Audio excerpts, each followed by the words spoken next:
मित्रांनो, हे निरागस आणि अबोल डोळे आणि हे वासरू दूध पिते. हे आपण सर्व शेतकरी हा नित्याचा क्रम असतो जे बैल सांभाळतात त्यांचा. पण एक गोष्ट विशेष आहे.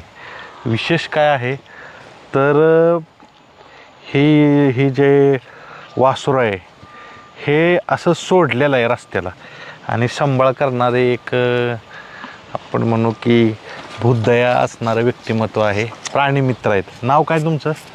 माझं नाव नारायण शिवाजी कदम. मित्रांनो, मागाशीच बघितलं आपण की दूध पाजत होते, खायला घालत होते. हे प्राणीमित्र आहेत आपल्याबरोबर. तर ही दोन्ही बछडं खोंड आहेत ना?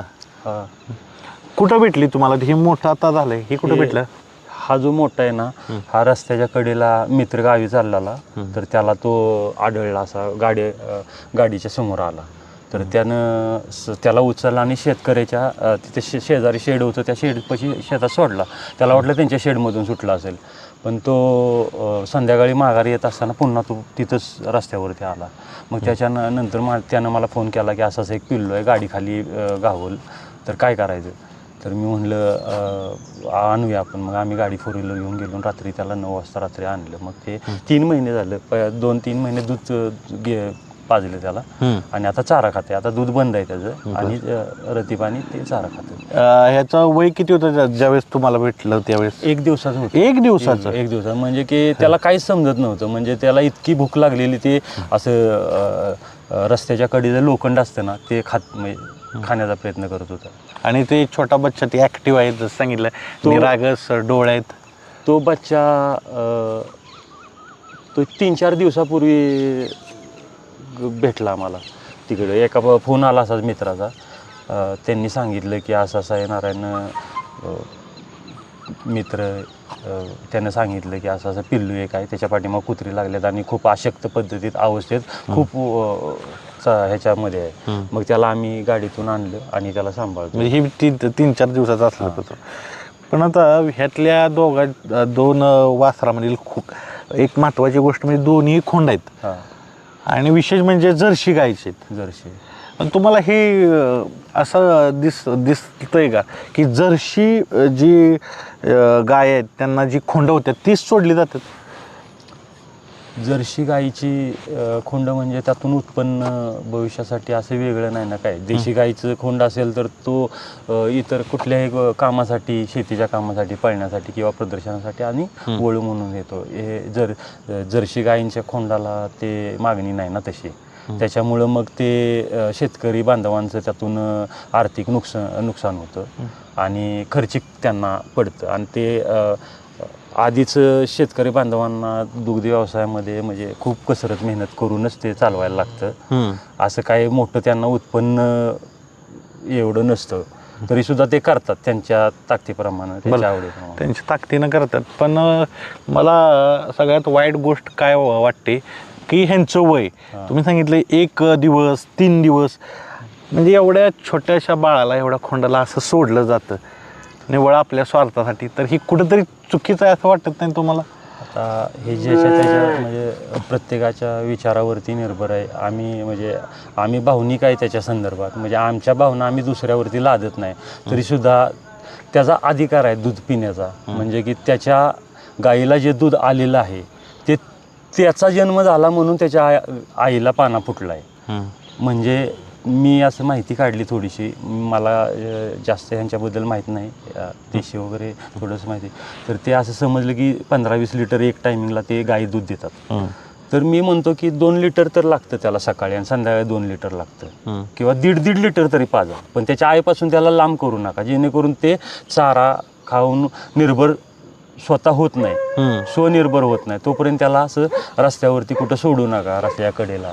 त्याला आईपासून तोडू नका. आपल्या ह्याच्यामध्ये धार्मिक लोक सांगतात, म्हणलं जातं की एखादा यज्ञ करायचे, लग्नाच्या वेळेला सुद्धा आपल्याला सांगितलं जातं गाईला वासरू सोडलं का. ह्यातून एक सांगायचे काय की गाईची म्हणजे आईची आणि वासराची ताटातूट होऊ नये पित असताना, आणि त्याला पोट भरून त्याच्या आधी हक्काचं आहे ते दूध पाहिजे, त्याने पिलं पाहिजे. ते खूप मोठा विषय मांडला आत्ता. आपल्या संस्कृतीत म्हटलं जातं एक शुभ कार्य असेल तर गाईला वासरू सोडलं का. गाईला वासरू पिणं अनेक बघा लोकांच्या घरात मूर्त्या असतात. हे सगळ्यात पवित्र एक शुभ सगळ्यात शुभ असं एक विज्युअल आहे, शुभ घटना मानली जाते. आणि जसं ह्यांनी सांगितलं 1 आणि 2 दिवसाच्या वासरात टाटाटूट करतोय, तर ही खूप गंभीर आहे. तर माझी विनंती राहील ह्या व्हिडिओच्या माध्यमातून असलं पाप करू नका. कम से कम त्यांनी सांगितलं की निर्भर होईल कोण, तेवढं तरी त्याला वयस थोडं व्यवस्थित सांभाळा आणि नंतर काय करायचं असं तुमचं मत आहे. नंतर म्हणजे आता आम्ही माहिती आता घेतली की ज्या मोठ्या निर्भर गौशाला आहेत, म्हणजे जैन बांधवांचं गौशालेमध्ये चांगलं काम आहे, चांगल्या तर त्या गौशालेमध्ये ज्याची खरंच कॅपॅसिटी आहे त्यांनी तिथं चारा वगैरे थोडंसं मदत ही करा आणि अशा वासरांना तिथं घेण्याची रिक्वेस्ट करा. ते घेतात पण प्रत्येकाच्या गौशालेची एक कॅपॅसिटी आहे, कोण 50ची आहे, कोण 100ची, 500ची, 1000ची. तर त्यांना ते घेतील तिथं 5-6 महिन्यानं 8 महिन्यानं. जर एखाद्या शेतकरी बांधवाची खरंच घरची शेती वगैरे चांगली असेल, चाऱ्याचा काय अडचण नसेल, तर त्यानं वर्षभर सांभाळ जरी केला त्याचा, तरी त्याला चारा जो घालणार आहे आपण त्याच्या बदल्यात आपल्याला ते शेण देणार आहे. ते म्हणजे काय तुम्हाला नुकसानात नाही नेणार. ते फक्त एवढंच की त्याला पाणी वगैरे मेहनत करायला लागेल. पण 1 वर्षानं जरी त्याला सोडलं गौशालेत तरी ते घेतील. आणि त्या गौशालेत अधूनमधून जरी आपण चारा त्यांना सहकार्य केलं चाऱ्यासाठी, तरी ते पण गौशाला चांगली चालू शकते. आता थोडं तुमच्या सांभाळाकडं जाऊया. नक्की कुठलं दूध पाजता ह्या बछड्यांच्या 2 वासरांना? ते त्याच्याच फॅमिलीतलं म्हणजे जर्सी आणि होस्टन आणि काय जर्सी असं काय तर म्हणतात ते, तर त्याच्यातलं ते आणायला लागतं दूध. किती आत्ता दूध आणता तुम्ही?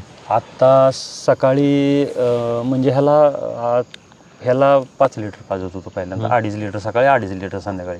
परत मग जरा थोडं माहिती घेतली. ते बोलले जास्त दूध जर पाजलं तर त्याला जंत पण होतात, म्हणजे पोट मोठं होतं ना असं.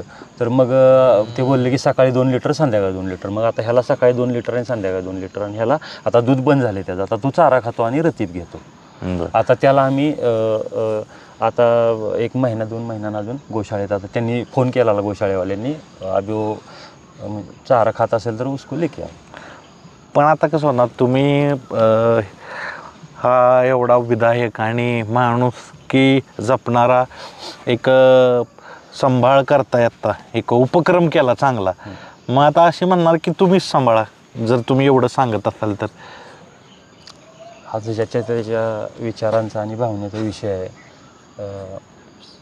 कसं आहे, आमची तर कॅपॅसिटी म्हणजे खूप उदरनिर्वाहासाठी आम्हाला झगडायला लागते. तरीसुद्धा असं वाटतं घरी आपण ज्या वेळेला जेवण करतो, जर फोन आला आहे त्या मित्राचा, तर ते जर उपाशी असेल एखादं पिल्लू वगैरे शेतामध्ये किंवा कुठं, तर आपल्याला जेवण कसं जाणार ना. शेवटा आपल्यावरून आपण जर 1 दिवस उपाशी असेल तर आपल्याला ते किती त्रास होतो. त्याच्यामुळं प्रत्येकानं जिम्मेदारी घेणं गरजेचं आहे थोडी. मित्रांनो, ही तर खोंडाईत जर्सी गायची 2 वासरं आहेत. संख्या नाही महत्त्वाची आहे ह्यांचा विचार खूप माणुसकीच्या जवळचा आहे, भूतदयेच्या जवळचा आहे. तर माझी विनंती राहील की असं कुठं आढळलं जसं यांनी सांगितलं तर तुरंत नजीकची जी गोशाळा आहे त्याला संपर्क साधा. कारण काय माहिती आहे का, ही 2 छोटे बछडं असतील, महाराष्ट्रभरात अशी काय सोडून देणारे असतील.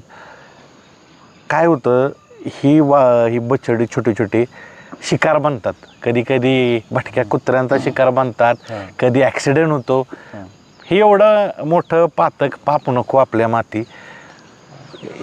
हां बोला, काय म्हणताय? असं म्हणजे माहिती अशी भेटली जरा, जर त्यांना जर समजा जर भटके कुत्र्यांना जर म्हणजे आता ते आपण भटके कुत्रे म्हणजे पाळीव कुत्र्यासारखं, जर त्याला जर समजा जर ह्यांच्या जर मांस खाण्याची जर सवय लागली, तर ते असं म्हणजे आता ह्याला सोडून दिलं तुम्ही, तर हे स्वतःचा जीव वाचवण्यासाठी पुढं पळणार आणि ह्याला कुत्र्यांनी खाणार. तर ते त्यांना सवय झाली तर मग ते पुन्हा असं कुठल्या पण गोट्यात वगैरे असं येऊ शकतात मग ते कुत्रे. ही कधी देताय तुम्ही, कुठल्या गोशाळेला देताय? आता हे करुणा मंदिर म्हणून आहे गौशाला, खूप चांगलं मोठं काम आहे त्यांचं. आणि ते आपल्याला आता ते निर्भर होईपर्यंत, चारा खात नाही आणि मजबूत होईपर्यंत त्याला 3 महिने सांभाळणार, 3-4 महिने सांभाळणार. आता ही दुधाचा खर्च कोण देत आहे एवढं? तुम्ही पाजताय 5 लिटर 1.5 लिटर, कोण खर्च देतं? असंच तुमच्यासारखी जे मित्र आहेत आपली दोघं चौघं, त्यांनी स्वतःहूनच म्हणले की आपण सगळ्यांनी मिळून त्याला सांभाळायचं. म्हणजे माझ्या एकट्याचं नाही, मी फक्त त्यांना सेवा करतोय, माझ्याबरोबर दोघं तिघं आहे, सगळ्यांनी मिळून होते म्हणून ते केलं जातं. मित्रांनो, पुन्हा एकदा मी दाखवतो हे निरागस बछडा. आत्ता किती महिन्यात आहे हे? हे आत्ता 7-8 दिवसाचं आहे. मित्रांनो, 8 दिवसाचं बघा किती निरागस दूध पेताना बछडा. आता हे 3 महिन्याचा, पण ती मागा छोटा एवढं निरागस आहे. त्याचे डोळे बघा, हरणागत आहे, एकदम छान आहे. म्हणजे बघत राहावं असं आहे.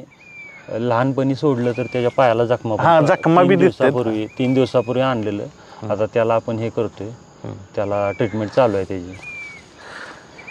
शेतकरी बांधवांना अशी रिक्वेस्ट आहे की तुम्ही त्यांना तुमच्या ताकदी म्हणजे सांभाळा, त्याला 1-2-3 महिने त्याला दूध पाजा आणि चारा वगैरे चारा त्याला. नंतर चारा खायला लागल्यानंतर चांगल्या गौशाळेमध्ये त्याला तुम्ही शिफ्टिंग करा. ही कुठं सापडली एरिया सांगा? हे हा चिमणगाव म्हणून आहे इथं नजर म्हणजे वर्धनगडच्या खालच्या साईडला. तर आणि- ते रस्त्यालाच होतं एकदम. हां. आणि तो पलीकडचा जो आहे ना, तो शिरंबे गाव आहे. तर त्या शिरंब्यापासून तिकडं दुगीकडे जाताना त्या कॅनलच्या तिथं सोडलेलं कोणीतरी ते. तर त्या तिथं गावला मला. आसपासचे शेतकरी असतात आणि हा कुठल्या प्रदेशाचा विषय नाही, तर हा संबंध महाराष्ट्राचा आणि माणुसकीचा विषय आहे. आपलं काम काय आहे, जर कुठं असं दिसलं तर कमसे कम नजीकची जी गोशाळा आहे कॉन्टॅक्ट करा. ती जाता जाता काय सांगाल तुम्ही? ज्याची खरंच कॅपॅसिटी आहे शेतकरी बांधवांची, त्यांनी जास्तीत जास्त दिवस त्या पिल्लाचा सांभाळ करून नंतर मग तुम्हाला जर सांभाळ करायचा होत नसेल तर गौशालेमध्ये द्या, गौशाळेमध्ये. आणि दुसरा विषय की खरंच ज्याची आर्थिक परिस्थिती चांगली असेल तर त्यांनी गायींसाठी चारा द्या गौशालेमध्ये, जेणेकरून त्यांना पण हातभार लागेल आणि ह्यांची सेवा होईल. हे निष्पाप प्राणी आहेत ते. पण तुम्ही एकंदरीत हा प्रकार बघितला का नाही? समाजाची डबल स्टँडर्ड बघा, कशी भावना असती बघा.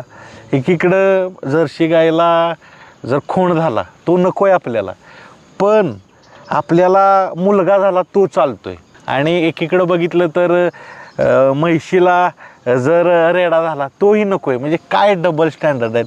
सगळे जीव समान आहेत आणि सगळ्यांना जगण्याचा अधिकार आहे. तर आपण तो अधिकार देऊया. गोष्ट छोटीच आहे मित्रांनो, संख्या छोटीच आहे. डोंगरा एवढा मेसेज आहे.